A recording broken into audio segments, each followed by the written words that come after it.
Alright everyone, we are going to take a look. This is going to be the Dech Tech. If you've caught some of my videos already, you will know what I am talking about. This is my ColossalFiend's Pauper deck. So as always, when it goes up, check out the article on puremtgo.com. Really the ideal way to kind of get an understanding for these decks is to not only watch the videos, but check out the articles as well. The combination of the two really kind of gives you an understanding.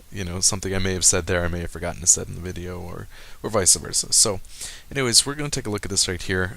I've been doing a lot of control lately. It's really my comfort zone. I love playing control, and when it comes to Magic, and just wanted to give a shot at an aggro deck. I'm not really a combo player. There's not a lot of options for combo and Pauper, so aggro is kind of the way to go. Now, I was kind of looking around, not really sure where to start. There's already some very successful monocolored ones when it comes to tournament play, but we wanted something a little more fun, a little more casual. So I had this. It wasn't really a discovery. I just, one of these very cool combinations that you can have here. It all started with the ColossalFiend and Colossal Might, hence the name ColossalFiend. Anyways, so you get the ColossalFiend in play, and this is a great little creature, especially for Pauper. And whenever you play an instant or sorcery spell, ColossalFiend gets +3/+0 until the end of turn. Now, that means just alone by playing a spell, it becomes a 4/2 creature. Now, what makes this even funnier, say you get this ColossalFiend going on turn 2.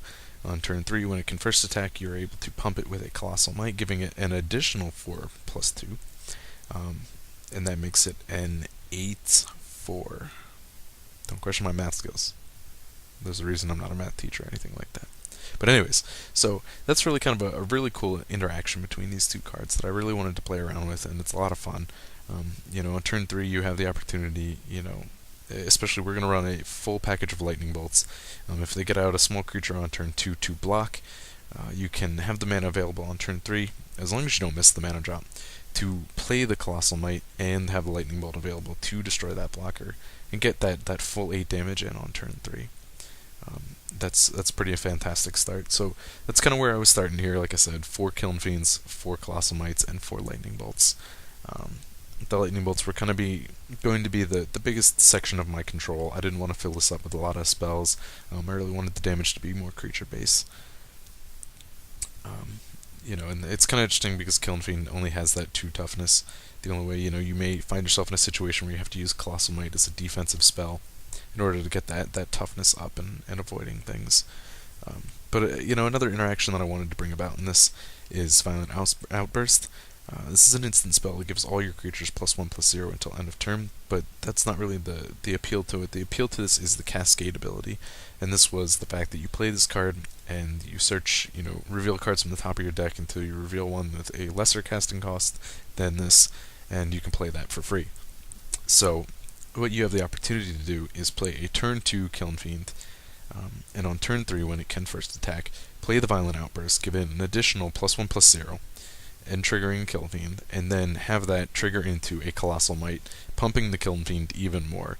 And this is just like a really incredible play. It doesn't happen all the time, but it's freaking awesome, because both the Colossal Might and the Violent Outburst will trigger the ColossalFiend, giving it +6/+0 from that alone, making it a 7/2. The Violent Outburst will bring it to an 8/2, and then the Colossal Might will bring it to a 12/4. And getting that kind of damage in on turn 3 is pretty awesome.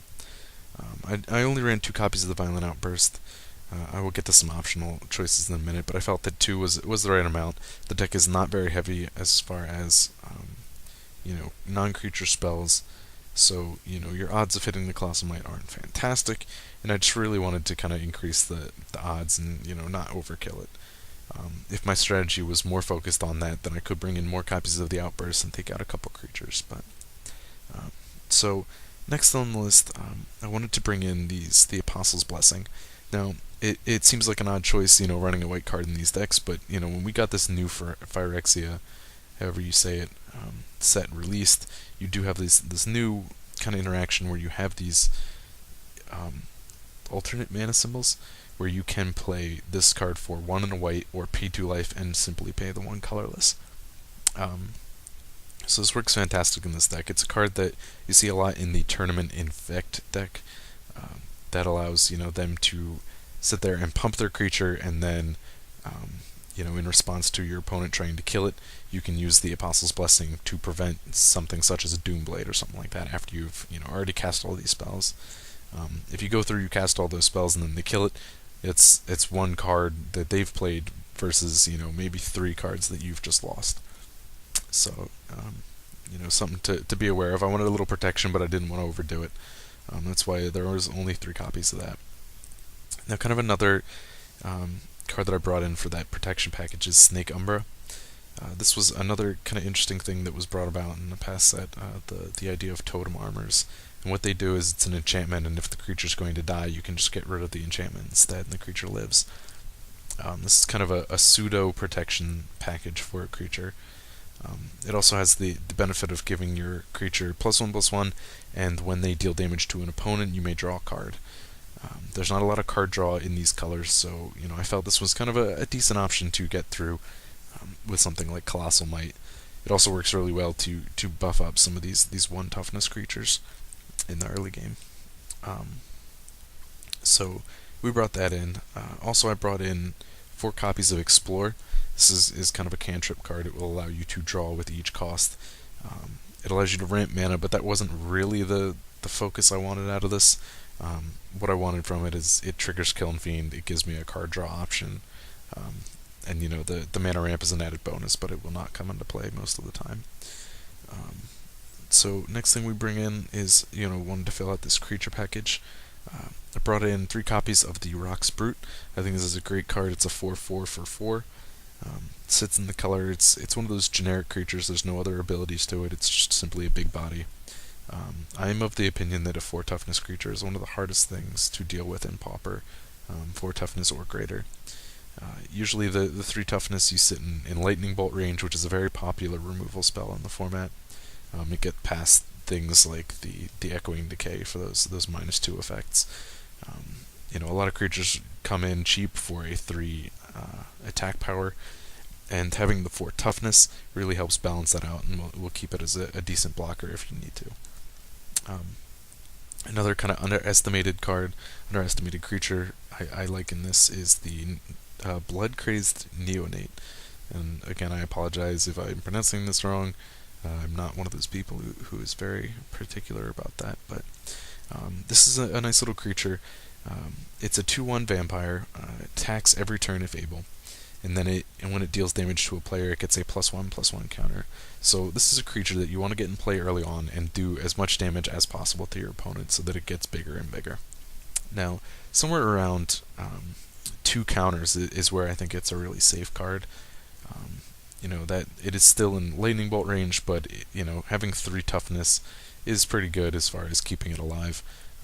And that at that point it is a 4/3 creature and very likely to just be a major issue for your opponents. Colossal Might works really great with this as well, because it gives you that defensive ability. You can pump it to keep the Neonate alive in those first couple turns.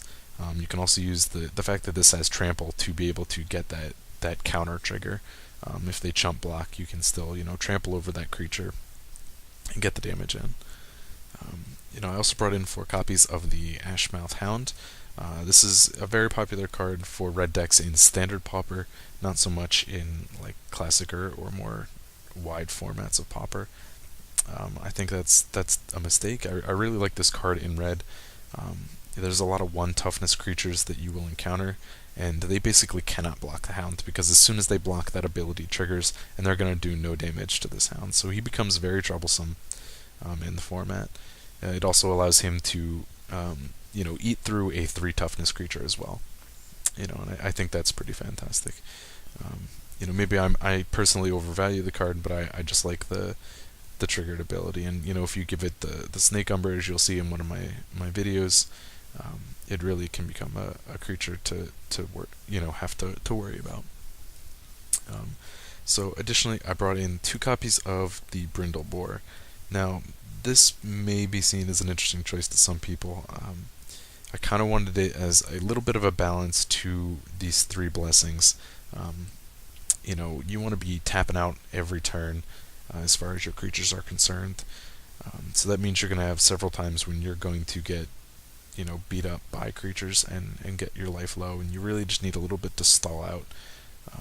And when you have these Apostles' Blessings, if you're forced to use one or multiples, then you're going to want a little life gain. So that's where these two boars come in. It's kind of a lot of life gain off of such a small body. You gotta really appreciate that. So I felt it was kind of a good contrast for that, and I didn't want to. You see, I'm not overkilling on it. There's just 2 copies. It's not something you probably want to Snake Umbra or whatnot because of that. But also brought in 2 copies of Tin Street Hooligan. I find that I run into a lot of affinity decks. Now 2 copies of this card is not enough to cancel out affinity, but it is enough to deal with troublesome artifacts that you will find in just your average ordinary matchup. And they can become an issue, so the Hooligan can really work as a utility there. There's not a lot of control to this deck. You get the lightning bolts, and that's pretty much it. A lot of what you're going for is going to be through your creature damage and combat tricks like the Colossal Might. Another thing I want to mention, I do mention this in one of my videos, but just on the off chance that you do not check this out, I have done this before on accident. Something you need to pay attention to is when you cast the Violent Outburst, you get that Cascade ability. If that reveals Apostle's Blessing, the Magic client will give you the choice to play that for 1 and a white or 1 and 2 life. Now, if you read the wording on Cascade, it reduces the mana cost to 0. You're basically playing the spell for free. But that is specifically related to mana cost. So if you make the mistake like I have and play that Cascade into Blessing and choose to play it for 1 and 2 life, then you are going to still pay the 2 life. It only reduces the mana cost. Just something to keep in mind there. But last card we want to talk about, I guess, is the Valley Rannet. Now this was originally put in as twofold. I wanted to have this in the deck as a mana fixer if I was in such need. I'm only running 22 lands in this deck. The mana curve is pretty low to accommodate that, but I wanted to have an option to find a land if I needed. So that was kind of one of the focus. The other focus was if you find yourself with a fast aggro deck like this, you may get your opponent down very low and find yourself kind of stuck in a top deck mode when it comes to the mid to late game. Having this bigger body in play gives you kind of an out for that. You'll have a lot of mana on the field and not a lot of plays. Your top deck mode, you draw a land, you're frustrated. That's partially why there are 4 copies of Evolving Wilds to kind of help thin out those lands. But if you top deck into a Rannet, you're more than likely going to have at least 6 lands on the field in that mid to late game, and you can get him in play. His toughness does make him a little fragile, but because he's got that 6 attack, it kind of bounces it out, and that can be very troublesome in Pauper. And you'll do your best to protect it. And it may just turn into a stall card, but it can also be the winning factor in the games. But if we could just, we'll talk real quick here about options for changes. I do address the fact that some people may not be happy with the Rannet. After a lot of playtesting, it definitely spent more time being that big body in the mid to late game than it did actually as card draw. You'll get 50% of the time you will get mana screwed, and not so much mana screwed that you're going to lose. Just maybe that you're stuck at 2 lands, and this deck can play on 2 lands very easily. All of your creatures are basically a 2 cost. You have a lot of plays at 3. You have some options for card draw. So getting stuck at 2 lands is not going to be game over for you. You can play it. Don't go and just concede on 2 lands, because you can play it and win it. But you will occasionally also run into the other half of the time the games where you are just getting land after land after land. Your opponent's gotten kill spells, you're in top deck mode, and you're just kind of stuck. So using this as land fetch is not really going to be the main factor most of the time. So you may want to take that out. And if you take that out, some of the suggestions I had for possible replacements would be a 3rd copy of the Outburst. That kind of increases your chances of cascading into a Might. But honestly, I mentioned a little earlier, because your spell package is so low with this deck, additional Cascade may not be the way you want to go. You could take the chance to bring in extra creatures. If you're in another environment that's very aggro heavy, maybe you want to bring in a third Brindleboar, gain a little life off that. If you know you're going to be facing a lot of small creatures, maybe you want to actually bring it in for a Rocksprute. Like I said, there are some games where you'll be playing on 2 mana for the majority of the game, so that may not be your best option, but it is an option. If you face a lot of affinity or a lot of artifacts, a third 10th Street Hooligan could be great. I found this to be way more helpful than I had originally intended it to be. So it's definitely something to consider, is maybe you want to bring in a third one. If you feel like you need to add creatures, the one thing I will say is do not add a 4th Bloodcrazed Neonate. Now, this card, I do like it. I do think it has a lot of potential to get really out of hand really fast, but the thing is that it is a very fragile body. It is what we like to call a glass cannon. It hits hard, but it is very fragile. So having multiples of these, you're opening yourself up to an opponent who could very easily cut through these, and then you kind of lose out on that. So I would not bring that above 3 count. Another thing is the Snake Umbra. I really like it. I can see where the argument can be made for using something else. The card draw is not ideal. You will not get a lot of options as far as card draws go with this deck. Maybe you want to bring in the cycling lands to get a little card draw. If you do, personally, I would only play one of each. This deck really does not want to get tapped lands. The less tapped lands, the better. So that's something to keep in mind. But these Snake Umbras, what you might want to do, I will suggest, is if you want to bring those out for something else, bring in perhaps a Rancor. The 1 green enchant, it gives a creature +2/+0 and trample. The one thing this deck could really use is trample. You get a lot of times where you've got, pumped creatures off the Kiln Fiend, especially these Neonates. They really want trample.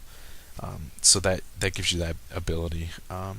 Another great thing about that enchantment is that when it goes to graveyard from the battlefield, it does return to your hand. So that could be very helpful when you find yourself in that top deck mode.